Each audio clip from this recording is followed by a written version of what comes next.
People spend so much time focused on, will I have enough money to retire?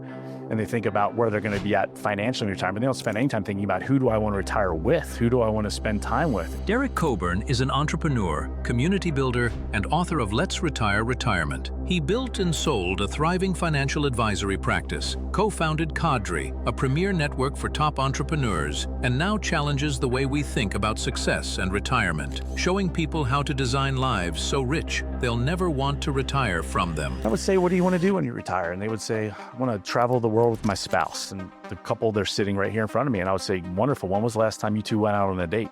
And they would just look at each other. I want to be wherever my grandkids are. I was like, all right, how often are you home at dinner? Like with your kids right now? When is this going to happen? Why don't we start trying to do more of this now? I want to help people realize that they shouldn't opt into this idea where they're supposed to sacrifice their health, their happiness, their relationships in the name of saving a lot of money so that they can one day get back to do that. I want to show them that once they realize they'll probably want to be working longer than what they're currently thinking, that means they don't have to save as much.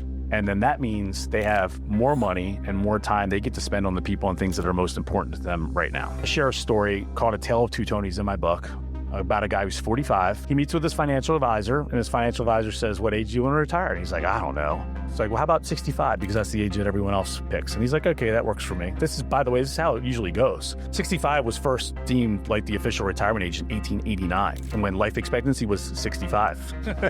So people are not thinking about it. They're just opting in. They're going along with it. And the financial advisor tells him that he has to save $2,400 a month, every single month, adjusted for inflation for the next 20 years in order to stop working. If you do the math, that's about 20% of what he's making.